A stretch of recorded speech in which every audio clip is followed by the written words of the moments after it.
दोस्तों नमस्कार। आज के हमारे इस वीडियो में आपका स्वागत है। आज हम आपको बताएंगे कि किस तरह से किसी व्यक्ति के अंतिम यात्रा में जाने से आपकी मनोकामना पूर्ण होती है। तो वहीं कुछ बातों का अगर आप ध्यान नहीं देते हैं तो आप कष्ट में भी पड़ सकते हैं। तो चलिए जानते हैं वो कौन सी बातें हैं, वो कौन से काम हैं जो करने से आपके मनोकामना भी पूर्ण हो सकती है, और इसके साथ साथ कौन से वो काम अंतिम यात्रा में जाते समय नहीं करना चाहिए कि जिससे आप मुसीबत में भी पड़ सकते हैं। तो जैसा कि मरना इस संसार का पहला सत्य है, जो भी आया है उसको इस संसार से जाना है। तो आइए जानते हैं कि किसी भी व्यक्ति के अर्थी में अगर आप शामिल होते हैं और आप कंधा देते हैं तो आपको उस अंतिम यात्रा में जाते समय भगवान शिव का या श्री राम का नाम लेना है। इसके साथ साथ शव को शमशान घाट में उतारने के बाद आपको उस शव को प्रणाम करना है। अगर आप ऐसा करते हैं तो वो उस शव के साथ साथ आपके दुख मुसीबत भी उस शव के साथ ही ऊपर चली जाती है। और इसके बाद अंतिम यात्रा में शामिल होने के बाद जब शव शमशान घाट पे पहुंचाने के बाद कभी भी जब वहाँ से वापस चलें तो आप चलो शब्द का इस्तेमाल मत करिएगा, क्योंकि चलो शब्द का इस्तेमाल करने से चूँकि शव अब भूत प्रेत की योनि में शामिल हो चुकी होती है और शमशान घाट में चारों तरफ नकारात्मक ऊर्जाएं होती हैं।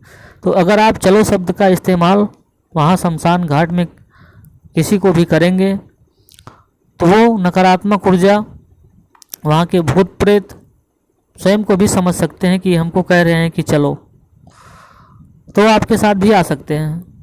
इसलिए कभी भी शमशान घाट में अर्थी देने के बाद जब शमशान घाट से वापस आते समय शमशान घाट में चलो शब्द का इस्तेमाल बिल्कुल मत करिए। इसके साथ ही जब वहाँ से आइए तो चूँकि बता दें आपको कि अगर जो शव छूता है उसको 3 दिन का सूतक माना जाता है, और जो अर्थी देता है, अर्थी में कंधा देता है, उनको 8 दिन का सूतक माना जाता है। तो वापस आते समय आपको नीम का दातून करना है। नीम का दातून करने के बाद आपको पत्थर, लोहा, अग्नि और जल का स्पर्श करना है, क्योंकि बहुत सारी अशुद्धियाँ वहाँ पर जाने से आप में आ जाती हैं। वो सारी अशुद्धियाँ ऐसा करने से दूर हो जाती हैं। इसी के साथ साथ दोस्तों, जब घर पे आइए तो आप घर पे आने से पहले बीच रास्ते में ही किसी तालाब या पोखरा पर कपड़े पहने पहने आपको स्नान करना है। और स्नान करने के बाद आपको जब शमशान घाट से चलें आपको वापस मुड़ के भी नहीं देखना है, और बीच रास्ते में ही स्नान करने के बाद आपको अपने घर पे आना है। और आपको 8 दिन तक अगर हो सके तो आप किसी भी मंदिर, धार्मिक अनुष्ठान में शामिल ना होइए, क्योंकि 8 दिन का सूतक माना जाता है जो सबको कंधा देते हैं।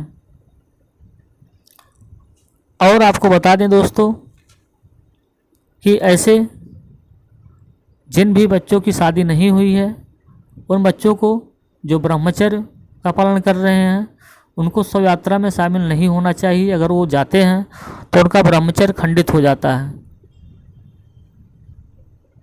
इस तरह से दोस्तों अंतिम यात्रा में अगर आप अर्थी को कंधा देते हैं तो आपके एक एक पग पर आपको एक यज्ञ जितना फल प्राप्त होता है। दोस्तों, किसी भी शव यात्रा में जाना एक पुण्य का काम है जो कि सभी को जाना चाहिए, क्योंकि एक दिन सभी को भी उसी स्थान पर जाना है। इसलिए अंतिम शव यात्रा में अवश्य जाना चाहिए, लेकिन बताए हुए इन बातों का ख्याल रखना चाहिए कि जिससे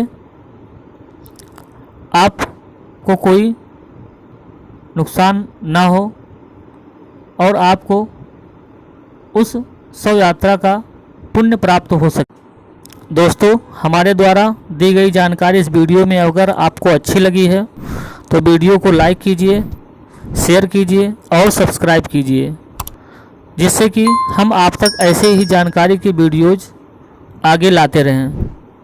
थैंक्स फॉर वॉचिंग।